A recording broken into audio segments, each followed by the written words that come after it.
Hope everyone had a nice Thanksgiving holiday. Been a little while since we got back to the table. We're now nearing year end. We've got 2 more payrolls in December. So we only are down to 7 articles. And we would love to see us be able to wrap it up before the end of the year. We're shooting for today. But. We're shooting for today too. If we can get there, I think we'll be happy on all sides. And council has indicated that they are willing to hold a special meeting. If you all can hold a vote and get this ratified before the end of the year, we're limited on the number of meetings that we have coming up, but they are willing to hold a special meeting if it means getting this contract approved and put through. We're in the same mindset, so. Yeah, good. Thank you to council for that. Yes, yeah. Yeah. They have as much interest as we do in trying to expedite this process. So if we could, I want to start with a couple of articles that we have that are strictly language changes. Yes, ma'am. And maybe we can get those to you before we move on to the economics. Break the 6-foot bubble, I apologize. Yeah, I know it. There's not one. Okay, then you've got one. Yep.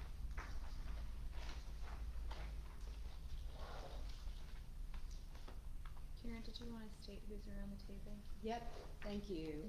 Karen Nelson. AJ Soto.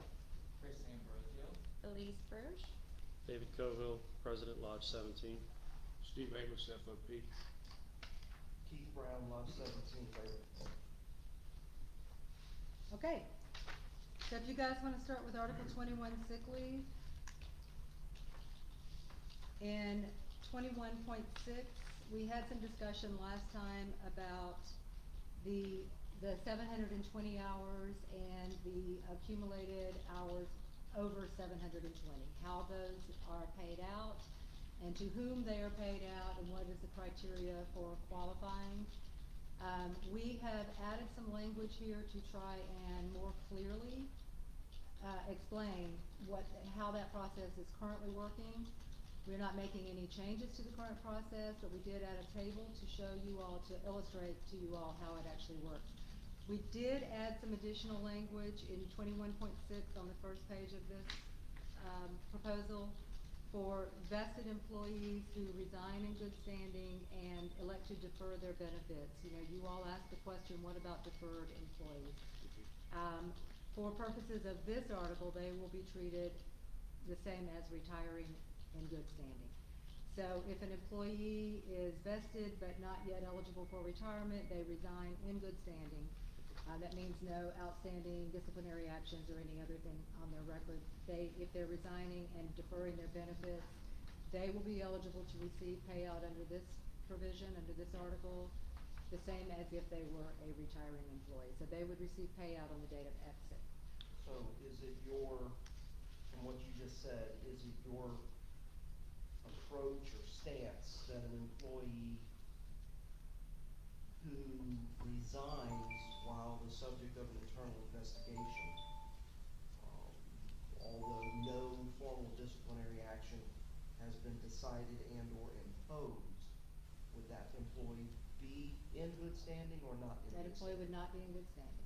If they resigned in the middle of or while there was an unresolved disciplinary action, or if they resigned in lieu of termination to resolve that disciplinary action, that is not an employee in good standing.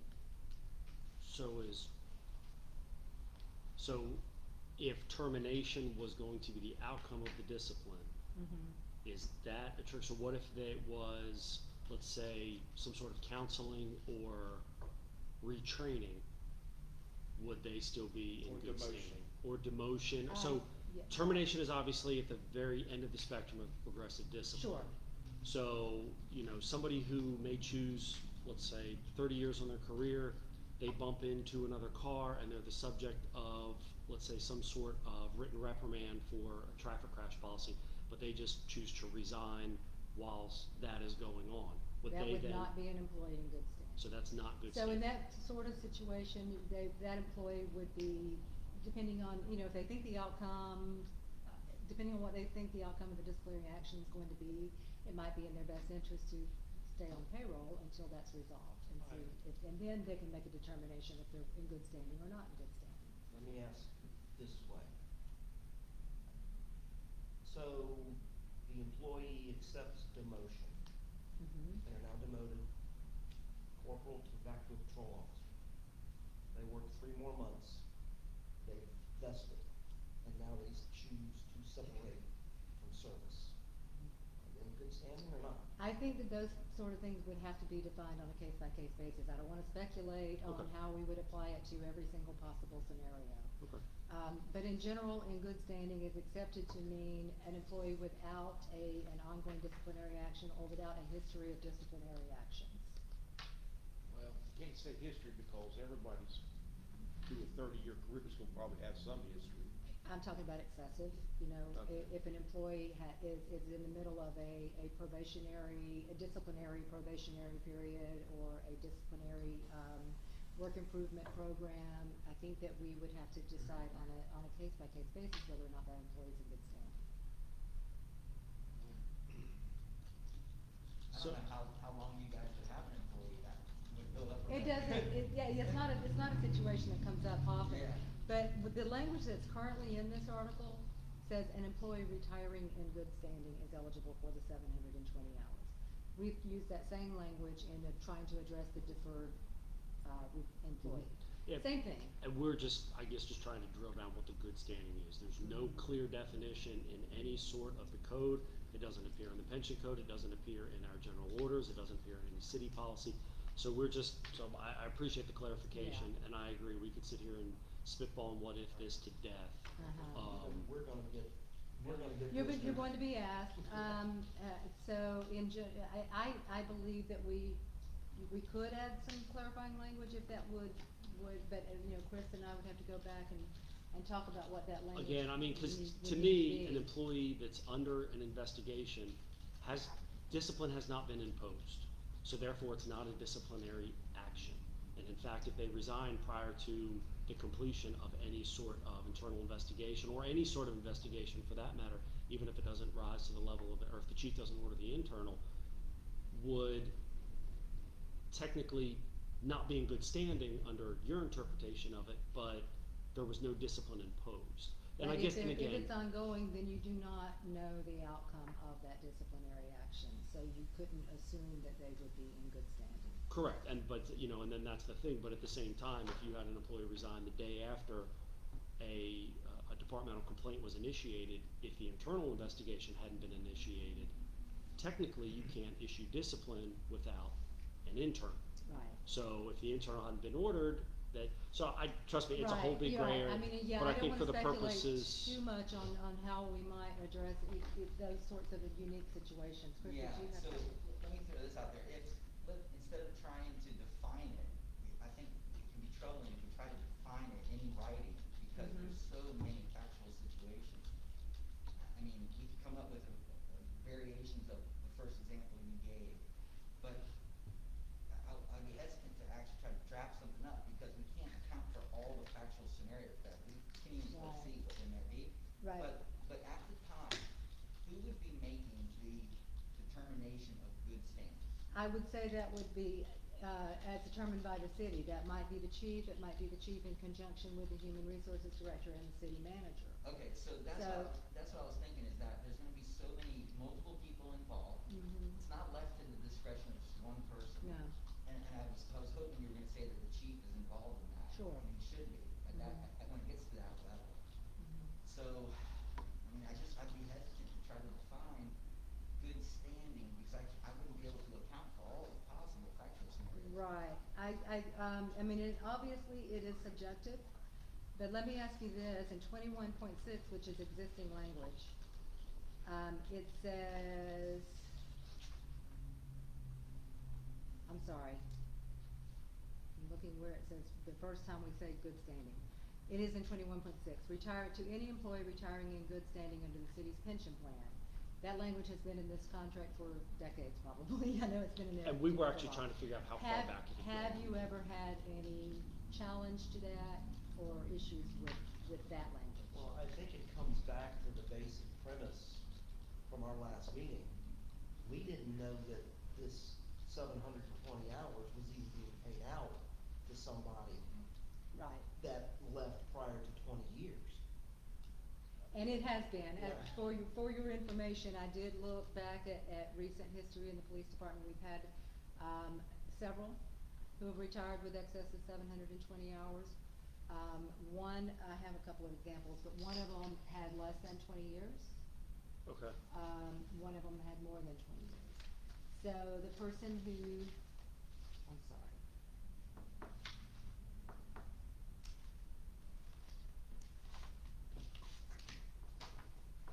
I guess my point is, I made sure that we have properly applied it and Okay. consistently applied it in the past. And I went back as far as about 10 years and I found a couple of examples. Okay. And it has been properly applied. Okay. I don't know what I did with it, but. That's, but, and that's. But did we Yeah, have and I think, treated, I'll be honest with you, I think we can go back, and I think this is not the time or place to actually look at maybe a case by case of what is good standing and what is not. right, We appreciate the clarification, that's what we asked for last time. okay, So good. I think as written, we're good with a TA Great, on it. now And did you again, guys wanna talk about the table at all, or is that, have you looked at the table? Yeah, I looked at the table. All Does of that the- help to clarify it for it's illustration? numbers, I love numbers, so. I knew you would. Um, Great, well then I'm gonna sign off on this one. Here's Steve's. Thank you, Steve, and today is third? And again, we can deal with any of the past, what we feel may or may not have been. Yeah, and, The you know- application of 21-6 at a later date. Great, and in the future, when we come back together, if we feel like there's some additional language that we could add to clarify things further, we'll consider that. December 3rd, no. Oh, you're right, I put 11/3 on mine, didn't I? All right. Would you just change that date? I will. Thank you.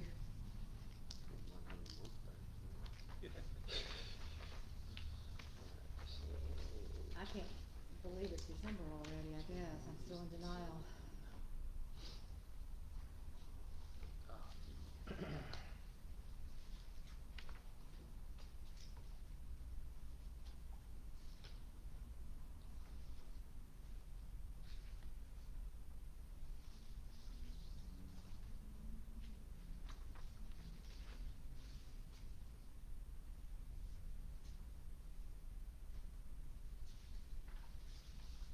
All right, drug policy. We made a couple of, just more kind of grammatical changes to some of this language, but then we also added some language to address blood tests. So if you look on page 1, we're striking the word urine. I think that was just to make it a little more, clear and Sample, easy to samples. read. And the same sample, we didn't, not necessarily a urine sample, but the same sample as whatever the first sample is. On page 2, the introduction, that second paragraph, that's just, restating the proper, identification of state statute, the symbol. At the bottom, in the last paragraph, is where we added some language for blood tests. Chris, you may want to elaborate on this, but basically, we're saying if a blood test may be required to be taken, may only be required to be taken when any other test is not obtainable or not adequate as determined by a medical professional. So it's just as a last resort, if a medical professional is saying so, if it's necessary because nothing else, essentially, no other testing worked, and a medical professional is saying to move forward with this issue, this is what that's going to take. So it's in line with our verbiage last time, impossible or impractical. I guess. Yeah. And if you go down to more sentences, it's even, don't get ready to think you're confused, but they know it's. Yeah, the only thing I don't like is the required. Yeah, it's, when it says required, then they face disciplinary action if they don't submit. So the way that it's written, a refusal is dealt the same with as a positive. Mm-hmm. So if they refuse, I guess our major protection, and so we've checked one of the 2 boxes, blood will only be used as a last resort. Appreciate that. That's fine. Second box that we've really been, hitting on, at least this is the second go-around that we've had, is the employee still, we don't want that forced upon them without some sort of court order. Mm-hmm. And that's the thing, the same rights that we give, the citizens, we're just asking for those, that a blood will not be forced upon an employee? They still need to have the right to refuse. So they may not be able to refuse, and that's the reason that this is written in here the way that it is. If they're impaired, I mean, if they're. If they're incapacitated If they're in the hospital incapacitated, from a car crash, they can't- gunshot, or whatever. Mhm. But then again, you have to realize that in order to do blood, your reasoning for doing the blood has to be that there's probable cause to think that that officer is on drugs or impaired somehow, correct? Not necessarily. If we are obligated under our workers' comp policy to obtain that information Okay. as quickly as we can to rule out any impairment. Okay. So if we had a situation where an officer were incapacitated and could not give consent, we need to have a blood test as quickly as we possibly can. We have to rule out impairment before our insurance will cover any damages or injury. I'm I gonna don't think ask- that workers' comp can force that on them either. I'm gonna ask how that would transpire. I get into an automobile crash an hour from now, Mhm. and I am incapacitated, which means I am obviously in some type of medical facility. How is the city then going to show up at that medical facility and order their own independent laboratory blood test? We don't show up at the medical facility. We authorize by phone the MRO at that facility to do the testing. As the medical professional would have recommended it at Right. that stage. Right. So we're reacting essentially to the medical professional's direction at that point. But They're drawing blood anyway as a normal course of diagnosis and treatment. They're not screening for ETOH unless it's requested by law or court order or whatever, or there's reason to believe that that person's impaired. Since it's obviously a workers' comp situation, would the workers' comp insurance company be in communication with the hospital to get that done? How would that work? They have to have authorization from us as the MRO for the workers' comp, right? Would have authorization from the city, and then they would work directly with the medical professional at the hospital. and see, that's our. MRO? Medical review officer. So, you all have a medical review officer who's assigned to the, to the police department, I believe. Is that Dr. Trish? I don't know who does it, never mind.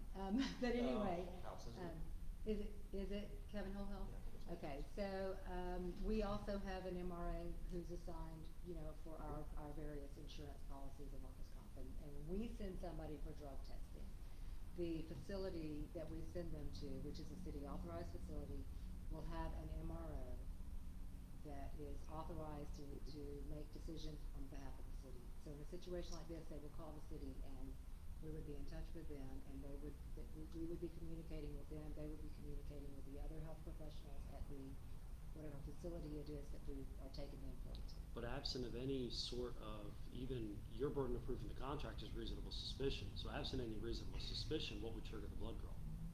It would only get to that. The reasonable suspicion actually doesn't come into play unless the medical officer has determined that none of the other testing would be adequate. So. But and that triggers the blood. But what would trigger testing at all? Testing at all? Yes. For drugs, because we are talking about the drug policy here. Well, blood in an incapacitated person would be the only way to get both an alcohol and a blood level. Exactly, so what would trigger that is a workers' compensable accident. When any time that a city employee is involved in a workers' comp related accident, they're on duty. Our workers' comp policy requires that employee automatically be tested for drugs and alcohol impairment. The first thing they're gonna do is urinalysis, saliva, whatever other means they can do to get that testing. This would only be in a situation where those were not possible or practical. And they would, if any other employee in any other department would be subject to the same conditions. If they have an accident, they're incapacitated, they're not able to consent to a blood draw. Mhm. If we have that consent in the contract, which is what we currently have that consent in the contract, we're trying to elaborate on that and make it a little more clear. If we have your consent in the collective bargaining agreement, that medical review officer can go ahead and authorize a blood draw. only if everything else is not possible. And again, I think we're all clear that the is not possible. We're Right, fine with that. okay. That's the point we wanted to get to. Okay, The point is, I mean, I get an accident, I get, some sort of compensable event for workers' comp, but absent of any suspicion, any alcohol in the breath, any, signs of impairment prior to that, what triggers the blood? That's what I'm the saying. accident itself triggers a drug test, doesn't trigger a blood test necessarily, but the accident itself, if you're operating a city vehicle, will trigger a blood test for any employee in the city driving a vehicle. At City fault, vehicle. not at fault. At fault, not at fault. Like- Our workers' comp policy, the way it is written, requires that drug testing, impairment testing for every accident, there's some real specific language, it has to be beyond a minor fender bender. It has to be an accident that will result in workers' comp coverage. Well, even a minor fender bender then, that's the Well, problem. yeah, I'm not talking about, I think the exact language says beyond a minor scratch. Okay. So, or anything that results in any bodily injury that goes beyond a Band-Aid, essentially, and any, equipment or vehicle injury that goes beyond a minor scratch. Those are the, criteria that workers' comp applies to see if that's gonna be a compensable event, if they're gonna be out of pocket, right? If they're gonna be out paying out an insurance premium for that event, they require a drug test. So is So- that out of pocket for them paying someone else besides the employee, or the? It's both, it's either lost wages that they may be having to pay to the employee, or it's equipment damage that they may have to pay. The first thing they want to do is rule out impairment. It applies to everybody, like. It applies to every like, employee in you the can city. imagine, you guys know as well as anybody, Sure. Public Works, we have a huge We need fleet, to a lot of talk guys about out on the this. road. I think. Cause I wanna say something and I don't know if I wanna say it or not. No, I wouldn't, I know what you wanna say, and I wouldn't say it. It's just so I'm clear, it sounds like you're worried about an instance where this would be used inappropriate. No, I mean, cause, We there's. don't wanna, we don't wanna. We don't use it all, that's just. We don't, so drawing blood is an invasive test. You're sticking a needle in somebody's arm to take something from their body. We're trying to protect our members from the same rights that we give general citizens. Sure. In that if we are going to take something from you, be it blood or anything else, I have to have a burden of proof, probable cause, and go through the legal judicial system to get that order to draw your blood. Yeah, but we're in a different world with our officers, we're dealing with the work comp world. Mhm. So that private citizen's not dealing with that at all, and for us, for the city, we have to deal with the work comp world while our officer is on duty. And also, I think it would be helpful for the officer that's completely innocent and not intoxicated, and, is innocently injured during compensable work comp type situation. So if it does, again, I'm talking about we're all talking about an extreme situation where it gets to that point, but if it gets to that point, this helps the officer, as Karen was saying, we need to rule out, actually, our insurer needs to rule out impairment or intoxication. That helps, but I understand what you're saying about the common, citizen, but our scenario is the work comp scenario. Yeah. That's the realm we're dealing with. Uh-huh. And that's, I guess, ours is just the forced aspect. I mean, obviously, we understand that if our officers are involved in an incident and there's zero impairment, zero anything, So that- obviously, it behooves them to be tested, to rule that out. But at the same time, they have to be given the option of whether or not to provide that sample. If they choose not to, it's dealt with in the contract, and they will be terminated as though it's or Right. be subject to progressive discipline as though it's a, Yeah. But in the instance of like the citizen that you cite, where it's like these are the same rights the citizens have, you can't obtain anything from the city, you arrest them and put them in a jail cell, right? Well, if we have. You have your recourse for when Right. that happens with them. If we're investigating a traffic homicide, Right. and we have reason to believe the individual is impaired, Sure. they're showing us the signs of impairment, things of that nature. If they don't voluntarily provide a sample, we can then call the state attorney's office, give them our reasonable suspicion, probable cause. They will type up a search warrant, we'll get a judge to sign it, and by that search warrant signed by a judge, we can then hold that individual down and take their blood. But before that's It's even. rare. But before that's even happened, you've arrested them. Not necessarily. They're in the Right. back of the squad car. They are being detained. Yeah. Okay, they're being detained, but they might not be arrested that night. So the Okay. problem with in an impairment situation or in an accident situation when someone may be incapacitated, you have a short window of time to get that blood drawn. And so if you have to go through those sorts of processes just to draw blood from an incapacitated officer, those results may not be valid by the time we get there. Our workers' comp carrier may or may not pay that claim if they don't have valid results to show that that officer is not impaired. At least just made a really good suggestion that we might want to consider. In the first sentence where it says, in order to detect the use of these substances as described above, employees may be directed and required to submit to. She suggested take blood tests out of that sentence. So it would be required to submit to urinalysis and breath or saliva test. That's a requirement. And then leave, a blood test may be required to be taken only, add the word only, when any other test is not obtainable or not adequate as determined by a medical That's what I was professional. getting ready to ask, if we could strike that. and put Is it- that better? Uh, Take blood test out of the first sentence? It still would leave, again, big answer is yes. My only hesitation is medical professional who's making the determination, would we have the opportunity on the officer's behalf, to say that? Yes. Okay, and Yes. so I- we'll I- strike the word and required, I'm sorry, strike the word blood test. Strike the word blood test from the first sentence. So, directed and required to submit to urinalysis, drug test, and breath or saliva test. Second sentence, a blood test may be required to be taken only, add the word only when any other test is not obtainable or not adequate as determined by a medical professional. So the strike and the add, Are you all okay with that? yeah, I'm good with that. Do we need to wait on a new copy, or can we TA? We can TA this, I'll make the TA change on and the send you markup, all yeah. a clean copy. There are a couple of other slight changes on here, but it's really just,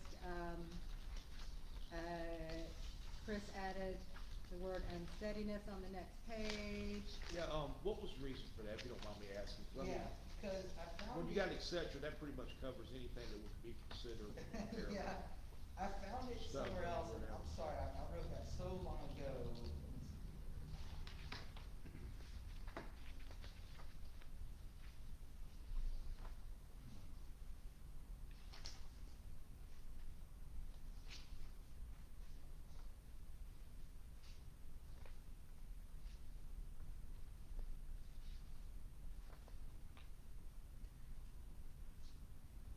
It was somewhere else in our, in the entire document. So I wanted to stay consistent just by keeping that in there where I saw it somewhere else, and then, Well, with having et cetera in there, I mean, that would cover anything that would be considered, impaired. yeah, it's not critical for us to keep that there. It's just added word that, you know, I mean, then next time you might wanna add flush face or slurred speech, I mean, all of it, we all Anything that know might is impair their impaired. normal faculties. So are we keeping unsteadiness or are we striking that? Do you have an issue with it, or? I don't think. I mean, to me, normal faculties, I mean, if you look, again, we go by the NHTSA guidelines for DUI and DUID.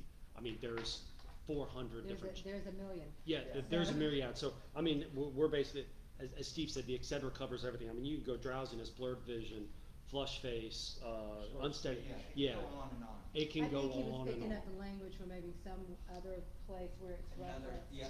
Yeah. I believe in this other seg, there is a part in here that talks about some of the effects on, Right.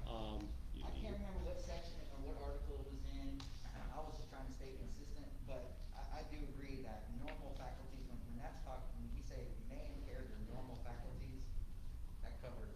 And to be honest with you, I mean, if you struck causing drowsiness, blurred vision, unsteadiness, et cetera, impair their normal faculties before they report to duty, that's, normal faculties are Yeah. pretty well defined in the legal world.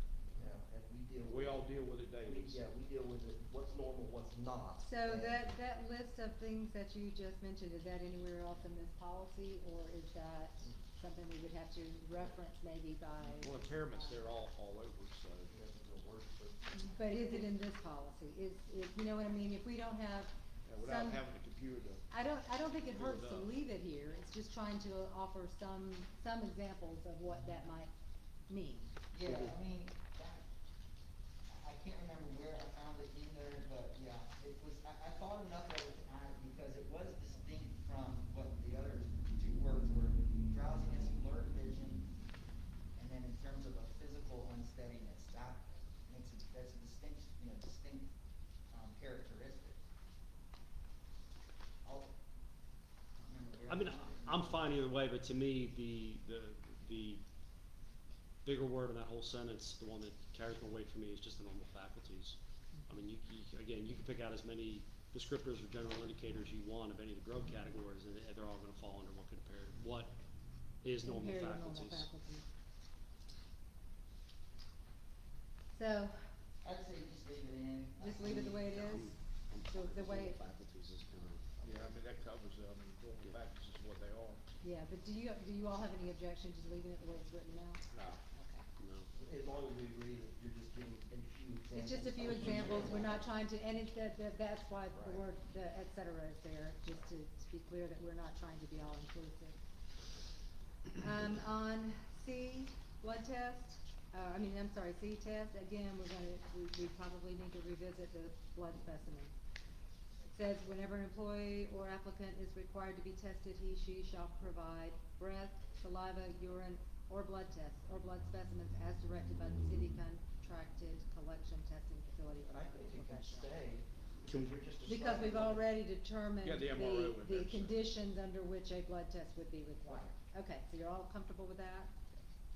And the, Before, it's because it didn't list medical professional, we didn't wanna go Right. to the Quest and they go, oh yeah, you gotta give us blood. real yeah, quick." we don't want it to be arbitrary, we don't want it to be, determined by anyone who's not qualified to make that determination, or authorized to make that determination. Okay, so then the only other thing was, we spelled out National Institute on Drug Abuse. So is this something we can TA? With those two changes? Yeah, the only substantive change, in my opinion, is the blood test form, Got it. so I'm good. Yes. Okay.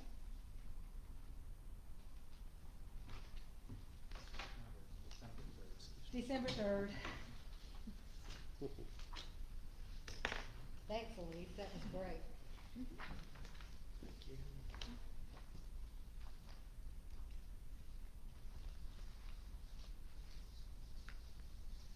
I penciled in the changes on that copy that I handed to you, so, I'm sorry, Steve, I didn't sign every page. I always do as a, just in case. Sorry, didn't mean to stab you, bro.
Okay.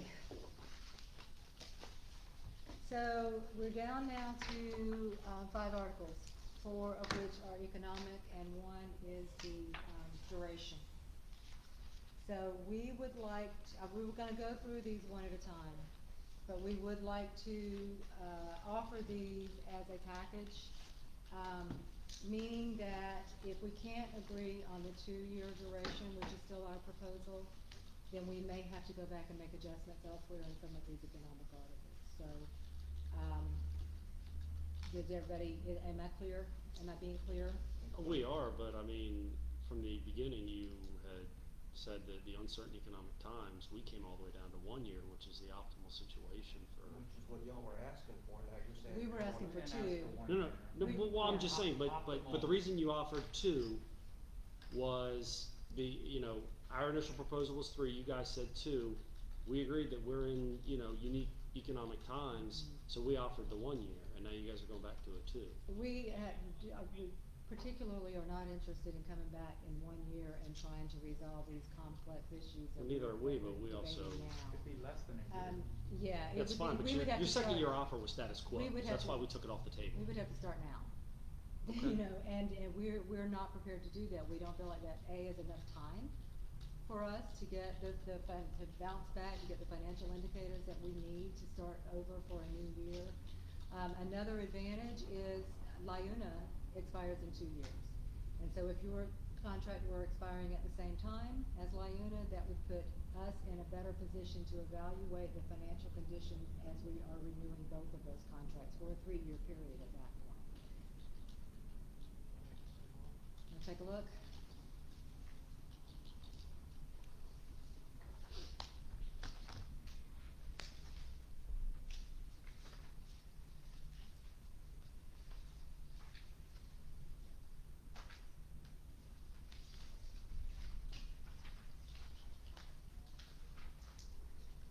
For the record, you turned me off when you said package proposal, because I thought we had talked about this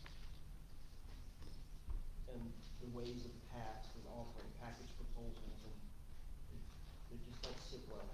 Well, just so there's no misunderstanding, I'm not saying final offer, take it or leave it, whole package. I'm saying it's presented as if we are negotiating for a 2-year agreement. Like I said, if we can't come to terms on that duration, So then this isn't there would have to be some adjustments to some of those proposals. So that was what I intended by package. If you remember, Eric Holzhauser dropped a package proposal on us the last day of negotiations, take it or leave it. No, that's not what this is, Right. okay? We're not saying there's no room left for negotiation, but we will have to adjust if the duration is anything more shorter or longer than 2 years, Right. okay? And just keep in mind, like we all talked about, our council's waiting for us, and hoping for us to come back, this month, as soon as possible. Yeah, I mean, we would love to get it done by the end of the year, if we can come to terms. As we believe. Okay, so Article 11, you all proposed, striking sick leave from the exclusion from overtime. Our position has not changed on including sick leave and overtime. That is in an effort to keep overtime costs under control, keep them down as much as we possibly can. FLSA does not require us to pay overtime on any paid leave. So we are only excluding sick leave. We still include any other types of paid leave in that overtime calculation. There are some agencies that exclude all. So recognizing that, and also understanding that, you guys are not in a situation anymore of having mandatory overtime. I understand that mandatory overtime for paid parking and the task force has gone away. It's overtime, you just have, you You have volunteer. officers signing up So- for it. So the overtime's still there, so if nobody signs up, it becomes mandatory. It So becomes mandatory. there are slots that are overtime that are mandated to be filled. The fact that officers are volunteering doesn't mean that it's not mandatory And that's the overtime. difference. For one thing, we're fully staffed. For which is- now, today. For now. And from what I'm understanding, getting officers to sign up for overtime is not an issue. The situation that you cited in Atlantic Beach where we provided aid, we had 22 people sign up for that overtime. It's not a struggle, it's not hard to get people to sign up for That speaks more overtime. to what police officers are. When a neighboring community asks for help, we run to help. And That's I what don't- we do. I'm not That's why disputing that. 22 people signed up. It has That's why we did it, not monetary, not anything else. So there's no financial incentive to working overtime? But the point that was made regarding the Atlantic Beach situation was the email that the chief sent out saying that if we didn't get any volunteers, he would be assigning it. And I saw that, but it didn't happen that way, didn't have to do it that way. And remember, under any circumstances, it is still within his authority to mandate overtime if that's what has to be done, if that's what he sees fit. I think he's made every effort to, all but eliminate your mandatory overtime right now. But He's, it's he's still, been- you have your cake and you're eating it too. You have the ability to assign direct mandatory overtime. But on the other hand, the officer loses that overtime should they have to call in sick. Again, overtime and scheduling is a management right. And so the chief is going to do that in a situation where he feels like it's necessary. He still has the authority to assign overtime. We're not going to take that authority away from management. And to answer your question, I drove out to Bay County, Panama City, and received no overtime compensation. At all? Nope. Okay, well, that's another article that we are going to That's a address in just a little bit. Separate issue other than regular Mhm. overtime. Overtime's overtime. But you insinuated that it's only the paycheck. No. And I'm merely That saying, is an incorrect interpretation of what I said. I asked you, I said, based on the comments you were making, there's no incentive to working overtime? There's no financial incentive? of course, it's paid at time and a half. Okay, I wasn't insinuating, I was Yes, merely you asking were. for a clarification on your Okay, position. whatever. You might not like it, Might not like what? you might not like the fact that I asked you that question, but No, it was a I was sincere answering question. your question. I was answering that as an officer, I swore an oath to help. I don't think me asking that question dismisses that oath. Well, I didn't see you running out to Bay County to help. I'm not a sworn officer, sir. Pretty sure there's finance people out there. So, Okay, are you guys ready to move on? just for the record, since we stated something for Can the we- record, I can we- take Karen, umbrage with that 11-4. comment. No, Can we, sir, Mr. President, I take umbrage with that comment. Let him finish. To suggest that because I didn't run out to Bay County when maybe other finance people were running out to Bay County, I find that offensive. I have worked EOC at the county for a decade. point taken, can we then include language about mandated overtime, maybe, as opposed to voluntary? I mean, if that's the distinction that the city's making, that, you know, if And our it's intent's not to mandated take away overtime. mandated overtime rights from the city at all. It's just that Your- when it was your- prevalent up until just recently, I mean, these guys are working tons of overtime. What they don't volunteer for will be mandated for all the festivals and all that goes on. To call in sick or have a problem like that was just kind of counterproductive to them, a morale issue. So, the only issue I can see that might happen as a result of that is, people may not volunteer because they would rather be mandated for overtime because of the sick leave. We've So not shown that that's you know, really not an issue, Yeah, even to the point that has caused a little bit of heat, but, I mean, obviously, if the chief feels you have to mandate, which is his right, Mhm. because either he doesn't think they're gonna sign up, or it's that important that I don't have time for people to sign up, mandate them to work. Mandate is mandate, let's do something for that, and that's all, we'll be good with it for that. we'll have to consider that. I mean, I think that we would have to consult. I mean, cause there's and get several that holidays and events information. throughout the year that are an all hands on deck. So there's not even an option for volunteered overtime for those events. What used to be, I guess, Memorial Day through Labor Day has got Memorial Day through, well, up until this year, Memorial Day through the end of the fall, actually, so, Mhm. with busy stuff happening. we'll consider it, we'll consult. Again, from what I understand, we're not having issues with mandated overtime right now, and we're certainly not having issues getting volunteers for overtime. And we don't wanna do anything to tie the hands of management in terms of how they make those assignments. Nor do we just want to, We just, on those cases when it is mandated, so that there's not an offset. Okay, I Good luck. understand your proposal. and we'll discuss it and give it some thought. I don't know if that's something we can discuss during the caucus, or if maybe we have to take it back and give it a little bit more time. I got them all. Okay, thank you.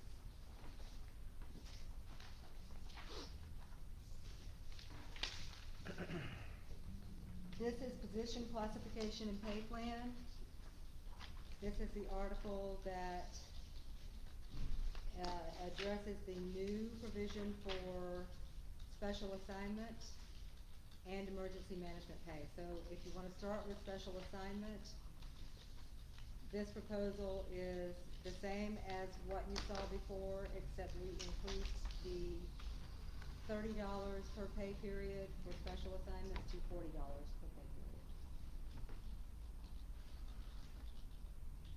Does anybody have any questions about that? And our proposal, Your proposal was 50, Right. ours is 40. On emergency management pay, we did do some, we gave this a lot of consideration, had a lot of discussion, and I think we have come up with something that is, hopefully will be agreeable to you all. David, you were talking about a situation where you all went out to manage, Panama City to provide aid. Yes, ma'am. The other situation that we discussed is when you're in emergency management mode here within our own jurisdiction. Yes, So ma'am. two different things.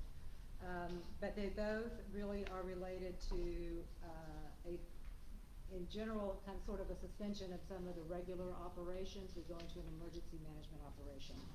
And you all would like to know how you're going to get paid for that before the event occurs, and we fully understand that. So frankly, it's easier for us too. If we can agree on the policy and everybody understands what it is up front, it makes it less stressful, easier for everybody. So if you wanna walk through this, we have first defined what emergency management pay is and what the emergency management situation is. It would be determined by the city manager, and it could be civil emergency conditions, including riots, civil disorders, hurricane or other weather conditions, or any other emergency event that the city manager declares. During that time, some provisions of this agreement may be suspended. That's in the management rights in the beginning of the document. And a period of emergency management operations may be declared. Work performed during a period of emergency management operations as declared by the city manager shall be compensated as set forth below. So the first, number one, is the situation where the event is taking place within our own jurisdiction. If you are activated for emergency management, your proposal was that you would be under your normal pay plan unless you were quartered, except for during the time that you were quartered. Our proposal is if you're activated for emergency management, you're compensated at time and a half for active hours. You're compensated at straight time for resting hours. If you are required to be quartered at a city facility or a city authorized facility, and that's if we have to secure a facility over the ditch. So I think that number one should be pretty clear. And I think that was pretty close to what our proposal was. It was real close. Okay. Number two is the situation where aid would be provided. So we struggled a little bit with how to make this as clear as possible. We all agreed that we're not talking about a situation that falls under one of your normal mutual aid agreements, right? Right. So this defines it as an event, with the chief of police, with approval of the city manager, may assign employees to outside agencies or organizations to assist in emergency management. If that assignment is within an area or jurisdiction covered under an existing mutual aid agreement, so that's our neighbors on all sides, then the assignment, if it is under a mutual aid agreement, you'll receive compensation according to the provisions of this agreement. That's what's happening now. If the assignment requires the employee to travel outside of the Duval, Nassau, and St. Johns County area, employees shall be compensated at the rate of time and a half for all hours worked during the assigned period, including travel to and from the assigned location. Such employees will also receive straight time for all hours resting at the assigned location and per diem for out-of-pocket expenses, subject to the terms and conditions of our per diem policy. So that means if you're out there for 10 days, you are being paid for every hour that you're out there, either straight time or time and a half. Right, travel to and from. Yeah. One question on the per diem, since it's a little fraud here, Yeah. most places will dictate that the per diem is strictly like the monetary compensation for your meals, for example. Mhm. And most places do $50 a day. And it says here, for all expenses or something. For or out-of-pocket out-of-pocket. expenses, subject to the terms and conditions of our per diem policy. For example, you have a flat tire on the way out there, you have to stop at a discount tire or someplace like that, you gotta replace the tire. If you don't send a city credit card, a supervisor or something, they don't have to pay for it themselves. They need to be able to be reimbursed for that, of course. And all of that would be reimbursed. There's probably a policy. But our per diem policy addresses all of those reimbursable expenses, we just didn't want to regurgitate the per diem policy in this policy. Would it be better, what is your per diem policy as far as meals? Or would it be just better to say, when you're out of town like that, we'll give you $50 a day? We would rather leave our per diem policy in here by reference, it changes every year. The amount of the per diem is based on the, You get say, X number table of dollars for yeah. breakfast, X number for lunch, X number for dinner. And it increases or decreases, but generally it increases every year when the state, what's that, GRA, GRS, GRA? Yeah, it's Table goes up. reimbursable We amount. also reimburse mileage differently, but of course, this wouldn't be a situation where they'd be driving a private And that vehicle. Right. policy covers instances too, like if you're traveling, you have to take an Uber to and from the airport. I mean, Mhm. there's pretty broad Sure. provisions in there that would cover an instance like the one you just described. Now, when the guys went out to Bay County, did the supervisor have a city credit card to use for expenses such as, gas or? I honestly don't. No, we didn't get. I per just diem. don't, I just don't know. Again, But we didn't, we, That's gonna be fixed with this. yes, that that'll will be be fixed with this. yes. So if the supervisor does not have a city credit card, he or she will get reimbursed for every expense that they incurred that was work-related. They would get reimbursed under our normal policy. Okay. And it will cover everything, they shouldn't be out of pocket for anything. It does not cover for meals that are provided, and a lot of Of course. times, obviously the other agency may provide meals. When they do, yeah, When they it's do. not often. Number 3 is just some general information that applies to both 1 and 2, goes any situation. Hours paid at time and a half for emergency management shall not be counted as hours worked for the purpose of computing overtime. What does that mean? That means, right now, if we're and this is current practice, by the way, if we're paying hours at 1.5 on the front end, if it's for call-out pay or, anything else, if you're already getting a premium pay on those hours, we do not then also add those hours into the FLSA calculation of overtime. But So they'd you're only not be getting, for the you're only hours getting a deployed? premium on it one time. But what it also does, and this is our current practice, what it also does is, it doesn't penalize you if you take sick leave during that time. Let's say you work these premium hours, Monday, Tuesday, Wednesday, you've got all this time and a half. It doesn't matter how many hours you work in that pay period, or how many sick leave hours you took in that pay period. We can't take that 1.5 times away from you. It's calculated on the front end, not on the back end. Does that make sense? Well, you say This that- is to your advantage. I'm following. This but is to your advantage, trust me. We also require, stipulated in here that it's cash payment only, and it cannot be substituted for comp time. Okay, so if they go out to Bay County, we'll just, because it keeps coming up, Bay County, all hours worked prior to that, overtime with the city or whatever, that's all separate, we're just talking strictly about their emergency management time. Emergency management pay will be a brand new pay code. It will be time and a half for emergency management active. It'll be straight time for emergency management resting. And when we get a chance, I'm gonna revisit something you mentioned Sure. earlier. So is everybody clear on that? You've got paid time and a half for your active hours regardless of what else happens during that 80-hour work week. It's not calculated like overtime. Not included in the calculation of overtime, and it can't be reduced by any sick leave. Okay? Keith, you have a question, or you're just processing? A little both. I mean, if you get deployed, normally a deployment lasts for anywhere from 10 to 14 days. And during that deployment period, say you were gone for your entire pay period, Mm-hmm. all right? You're gonna work a 12-hour day at time and a half, 12-hour day at straight time, because you're down, Yeah. okay? I guess at the end of the day, it doesn't matter. As long as you can make your 80 hours, and then whatever else is just exactly. It's gonna be coded different, I'm assuming. It's just, it's coded different, it's calculated different. So with overtime, we don't even start the calculation of that 50% premium on overtime, we don't start that until the 80 hours have been met, right? We calculate that on the back end. Right. This is loaded in at time and a half, so it doesn't matter what else happens, how many days you work, that you're still gonna get paid time and a half for those hours that were coded as emergency management. So, again, going down the hypothetical trail, just tell me if I need to turn around and go the other way. An employee works 4 days, before a hurricane event. So the first week, they work their 40 hours, but they actually get 45. We then have a hurricane on the second week, and they're activated and they get into the 12-hour period. Do they still get that 5 hours overtime on the 40 at the front end? Well, you're in a different category.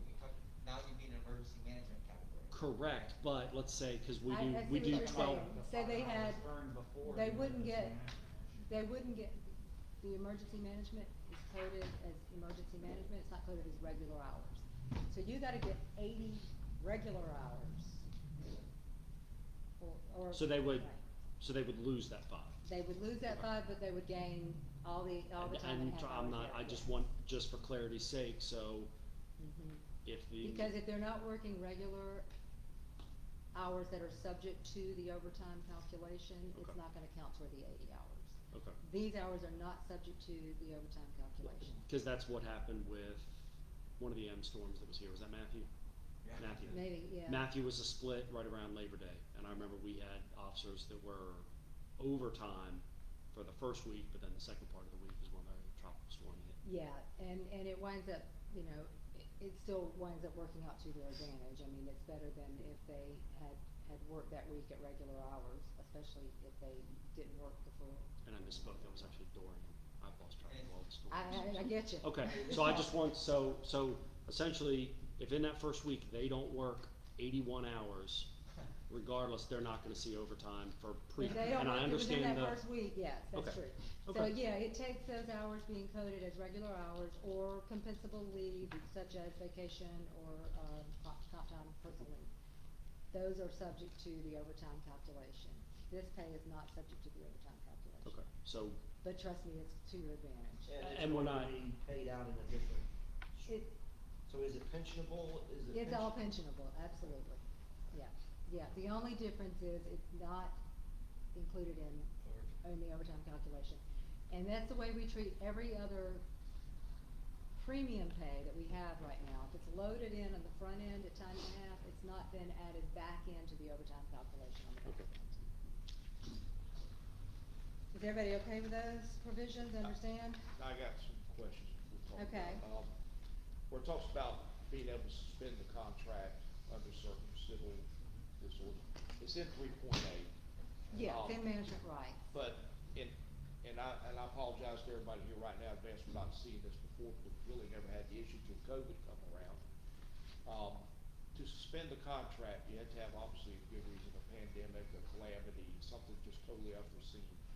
However, we need to protect wages, we need to protect pension, we need to protect the discipline process, because that's guaranteed by law, and it needs to be enumerated, and we need to, protect the, grievance/arbitration process. Everywhere we've had it, all we did was add the caveat that articles, for example, there's 4 articles, wages, the pension, the grievance and discipline, and all that could be waived. Do y'all have an issue talking about that? Because We could talk about it. I think at least the intent is, and it's in 3.8, and I added it into this language as well, the intent is we would suspend the regular pay plan and then implement these emergency pay procedures. So we don't want to exclude pay No, from ma'am, that, we're right? not talking about that, and I know that this isn't a Mhm. thing that's in there to make the city slick or anything like that. This is strictly, for example, the airport.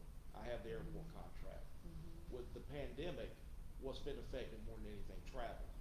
So they've gone down from, $100,000 a day in the garage to about $5,000 a day, and then, millions lost in revenue from the airlines and travel every day. As a result, they suspended the contract and the terms of it, but those 4 things are protected and enumerated in the contract. They're still paying the wages, they have their, grievance and their discipline and all that stuff. I just wanna, Well, in this Add case language to though, protect I'm, those. I think I understand what your concern is, but in this case, we would want to suspend the regular pay plan and but this is pay, for the, you but that's know, a better something pay different. plan, you see? Right. We're not It's talking about something for better. an emergency And vehicle that's certainly the situation. intent. I think that's the intent in 3.8, and I know that's the intent here. Right, Um, but y'all won't always be here. well, we won't always be here, that's true. I think that if anything, we could take that language out of this article and just say, at the sole discretion of the city manager, if civil conditions exist, including, but not limited to, a period of emergency management operations may be declared, and just strike the suspension of other provisions. No, it's just cause the hurricane goes through. And then for work example. performed during a period of emergency management operations shall be compensated as set forth below. Would that solve that problem? We can go back and talk about management rights, but I'm not sure that we want to open up management rights for Only, it a would be broad opening it discussion up, right now. obviously, just to add some clarifying language, because the sole right of the city manager to do those things in in an emergency management situation means, you know, hurricane comes through, well, we're suspending the contract, and they're getting paid, they're good paid, but, you know, that could change. And everything Again, there's compensable back to I us. agree, but I'm not, I know I'm not willing to open up management rights right now to all of that discussion. If we're talking about changing something that is back in 3.8, we've already TA'd management rights, we would have to then look at all of management rights again and see if it makes sense to make those changes, or if we wanna start over again with the discussion about management rights. I am willing and would be happy to take that, some provisions of this agreement may be suspended out of this article. I mean, when you say some, I mean, if you enumerate them, it might not be such a Yeah, bad thing. I think just striking that, cause we do address it in Just that. strike it, we address it in management rights, Yeah, and I it don't really think it's talks, necessary here. and it really talks about, you know, compensation and some of the other that cannot be suspended. Okay, so after emergency events, in the 1, 2, third line down, after emergency events, strike some provisions of this agreement may be suspended and then it would start, a period of emergency management operations may be declared. Does that suit you all? I believe so. I'm glad if you could repeat that, let me find my place again. Okay. Sorry, got it. I'm sorry, I was talking in his ear. That's okay. Yeah.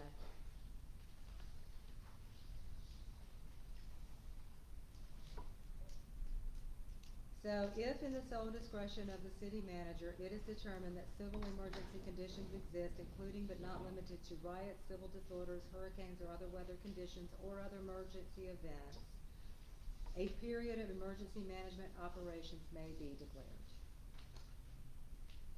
And work performed during a period of emergency management operations as declared by the city manager shall be compensated as set forth below. All right, cool. Okay? So we're basically just striking some provisions of this agreement may be suspended and. That's it. Cool. And I think that will solve that concern, at least as it relates to this article. On the last page, the effective date, this again is, we are proposing that the pay plan and position classification, pay plan. Sorry, it's gonna be a little noisy. Flip back to Okay, you. yeah, taking the shutters down, we're out of hurricane season. So, on I, the effective date, again, we are proposing a 2-year. I think we'd rather hold off on TAing this one Yeah, just because of the we can effective date. TA all of these, or none of these, after we've had a chance to get through them all and then have some discussion. Yes, ma'am. You might wanna talk among yourselves.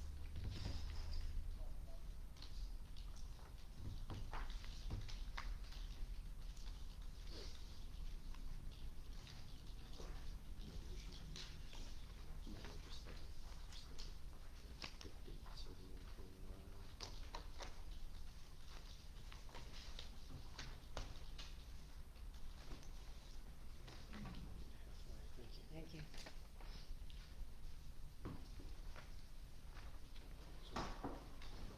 Our proposal on wages for a 2-year period, this, table represents a 2% increase. in year one, plus the 2 to 3% merits, and no pay grade adjustment in year two, but a continuation of the 2 to 3% merits.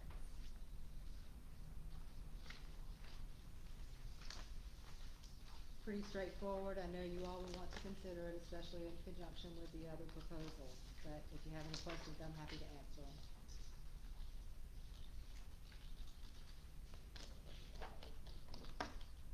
I don't know if you have any.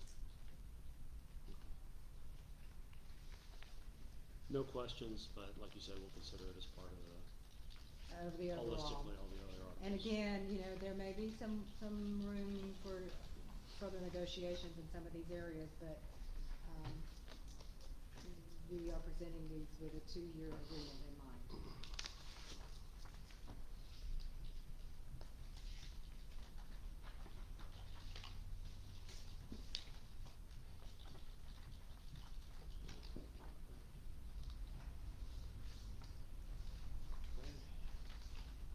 Okay.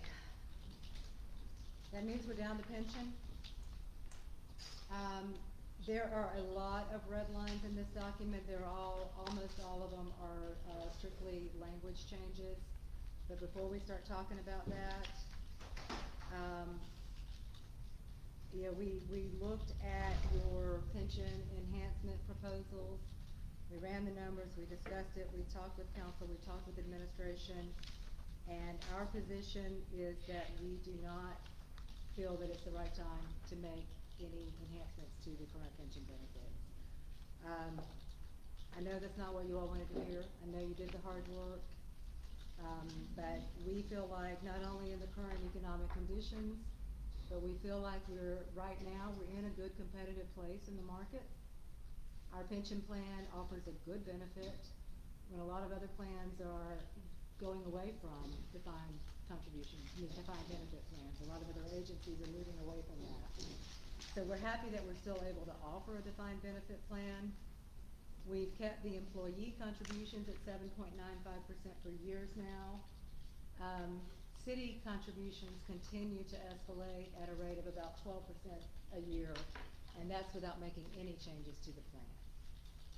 So we don't think it's prudent, we don't think it's the right time to consider any costly changes that are gonna impact this pension plan for 30 years.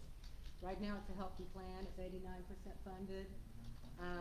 We have every intention and every interest in keeping it that way. We wanna keep your costs down, but we have an obligation to try and keep the city costs down as well as we can as well.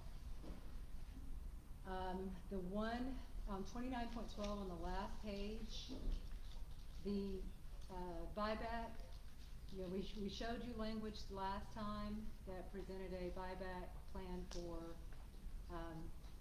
new employees only to buy back 3 years at full actuarial cost. You all asked us to include all police officers in that, we've done that.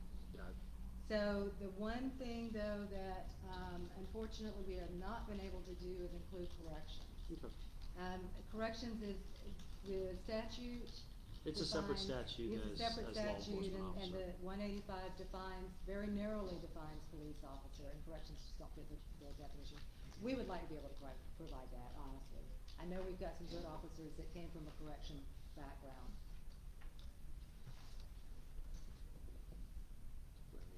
Maybe you can answer this, Chris. Dual certified officers, those that are certified as correction and law enforcement and perform some law enforcement functions inside of a correctional facility. As long as they meet that chapter. They don't 185, meet the police officer definition under the chapter. Remember, under 185, I mean, that's just strictly a pension, I mean, that's a police officer's pension. Correct, and I didn't know if you knew if they would qualify for. Not under 185. Okay, Right. answers that. So, the other provisions in here, 29.2 through 29.8. I wanna talk a little bit about that. Those are all provisions that we put into this agreement back in 2014, when we were negotiating for pension reform. The only reason that those are in this is to memorialize or to enter into the contract the changes that were being made. So, those things, those provisions are now incorporated into our plan, they're codified. Our position is that they don't need to be in this contract anymore. They're already codified in the plan, they're incorporated by reference in 29.1. Having said that, if you all are adamant that you would like to leave these things in the contract, we understand that, but we need to make some language changes because we've got effective dates in here that are no longer relevant. Mhm. So this 29.2 through 29.8 is strictly language changes to more closely mirror the exact language that's codified right now in our plan. So the word formula is used in the actual ordinance It instead is, of multiplier. instead of Multiplier multiplier. is used everywhere. Yeah, and I elaborated on that. It says 3% of final compensation multiplied by credited service. It's more expanded, it's a little bit more, detailed. But this language that we have right now, the red lines, is pulled right out of the code. Some of the effective dates that were in here, some of the employees that were, employed at least 5 years prior to 2014, we grandfathered them in for vesting, that no longer applies. Anybody who has had 5 years before 2014 has at least 10 now. So the vesting period is 10 years. That's kind of the throughout all of these, you'll see where I updated the effective date or I eliminated the effective date if it was no longer relevant for that particular provision.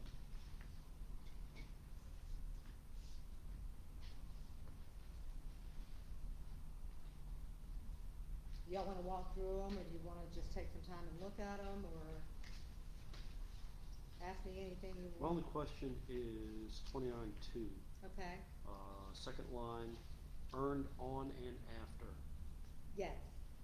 So, as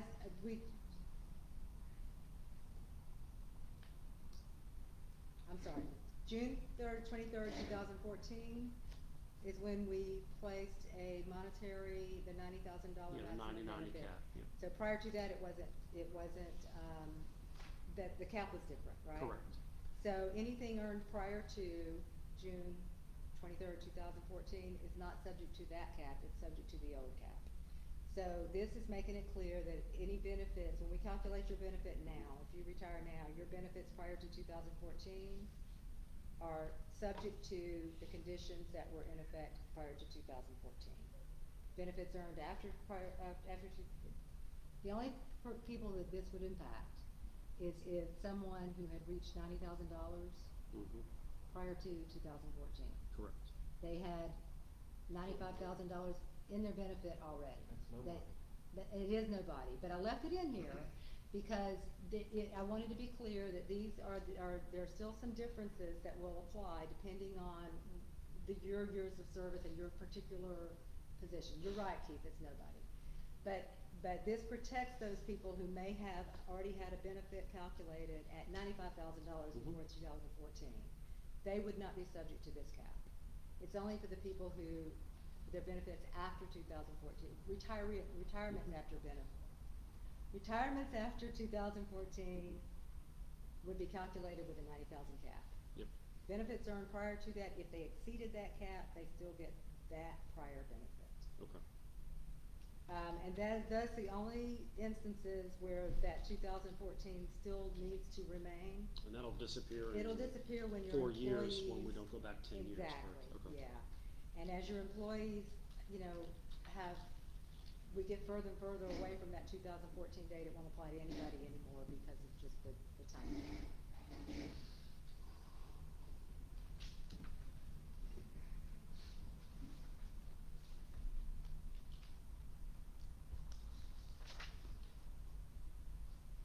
Vested member is another thing. We still have it in our plan that anybody who had at least 5 years of service on that date in 2014 would be vested with 5 years of service. I felt that was important to leave in there because you could possibly have had someone who deferred retirement with less than 10 years of service if they were vested on that 2014 date.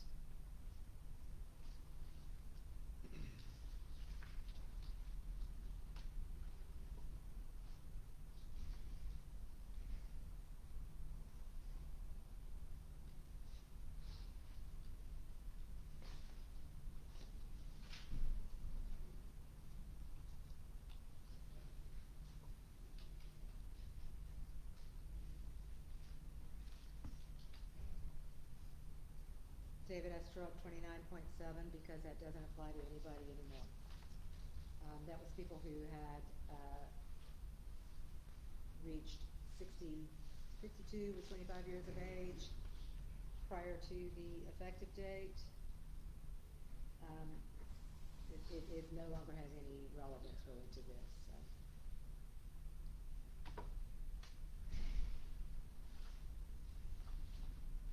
So, you're rejecting our offer to increase the backdrop from 3 to 6%.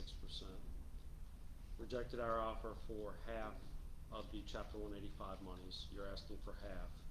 And rejected any COLA, despite the fact that our half contribution of the 185 monies would more than fund that, according to the It actuaries. will not more than fund that. There's still an additional cost for the city of about 67 in the first year. Yeah, but we're given half chapter monies.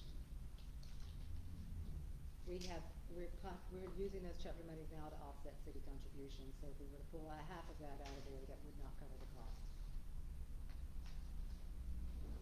This isn't, like I said, our costs have continued to escalate since 2014 when we implemented pension reform. We're back up at levels now that we were prior to 2014. It's escalating at a cost of about 12% per year. But that's a misleading number because we've run such a personnel deficiency for the past 6 years that I think that number's caught back up to our staffing levels. Well, I that mean, means that number will we ran about escalate, 8 that means that it people. will escalate even more. As payroll costs go up, as we get fully staffed, and as payroll costs go up with increases in the pay period, and the pay grade, and the schedules, pension costs are only gonna go higher. But I think the 12% number is, I mean, we ran upwards of 8 people down through an entire year, of course. Which means that cities- our pension costs would have been lower than normal. And I'm saying that they were artificially deflated in years past. You're saying that you're getting double-digit increases year after year, and I think some of that can be attributed to staffing levels being current, us not having the vacancies. I see it differently. I think that, had we had full staff, we would have had even higher increases. Because payroll would have been higher. Payroll drives our costs. Like, but I think that would have smoothed the curve a little bit rather than I seeing think a it would be spike. more dramatic. Okay. If we had higher payroll costs, we would have had higher pension contributions.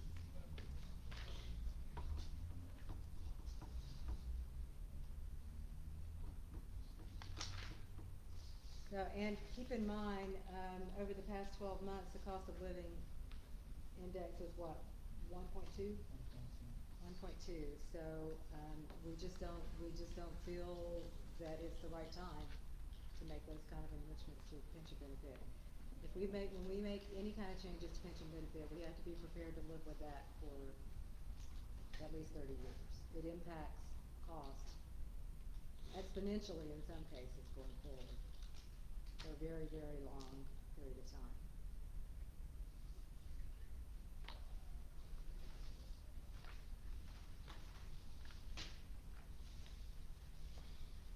So essentially, there's really no enhanced benefit in this. In the pension, Mhm. there is not, But you still want chapter money. yes.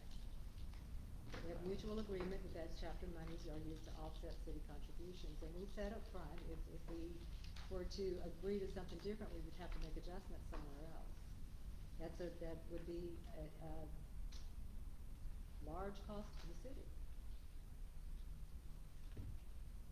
The chapter monies are currently used to offset our escalating contributions. Yeah, but your budget last year was 197 for the police budget for the. 2020? Yeah. 197 for chapter monies, I or? believe that's. Could be referring to what we actually collected. Yeah, maybe.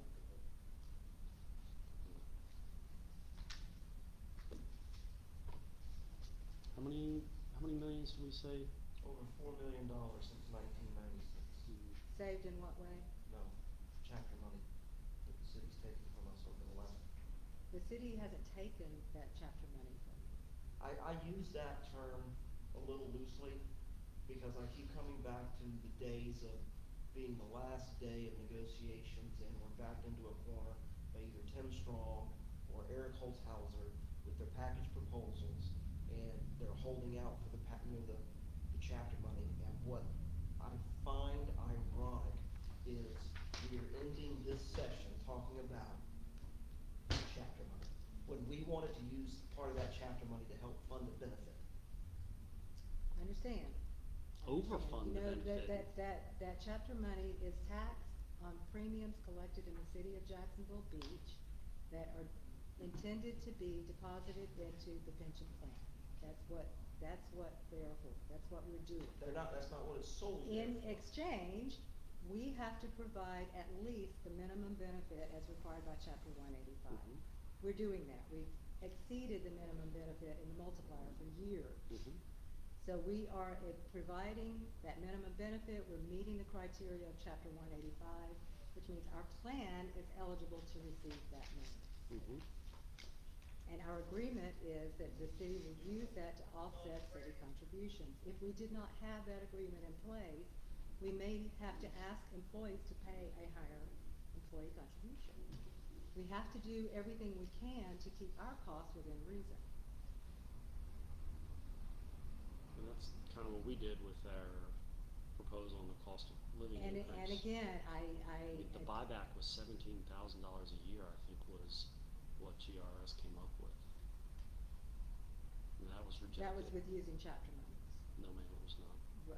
For the first 13 months for, No, ma'am, the only thing that we had Police chapter officers? monies for GRS that they applied to was our initial proposal of the buyback. Every other scenario that they ran, the COLA was offset with an increased member contribution, and the buyback was just, I'm sorry, I thought. I'm sorry, buyback- backdrop. The drop interest, The backdrop.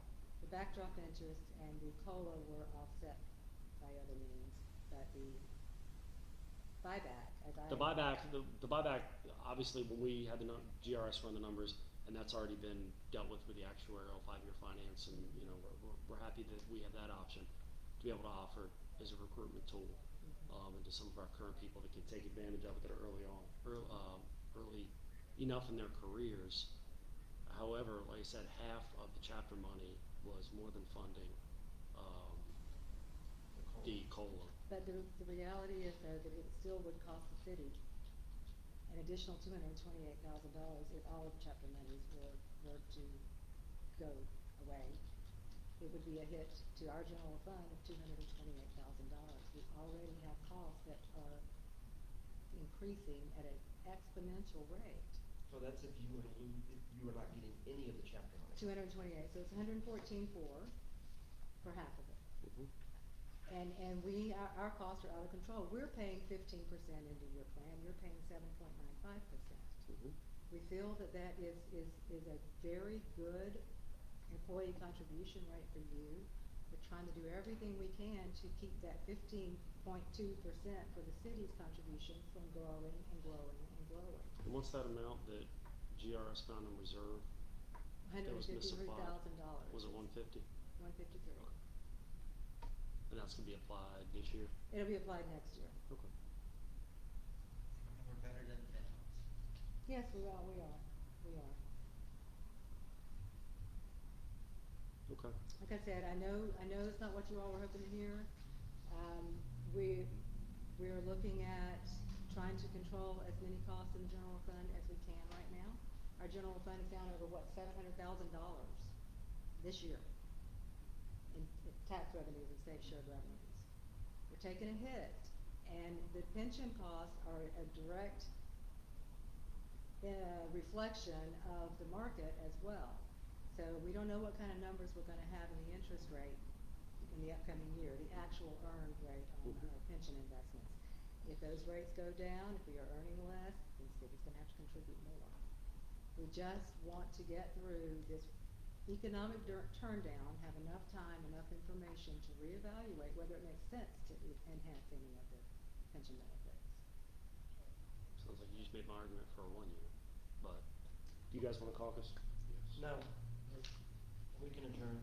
We're not gonna get it done today. Okay? Fair enough. All right, so you guys can contact me whenever you want to get back together again, Yes, ma'am. right? Okay. And if you have any questions about anything, let me know.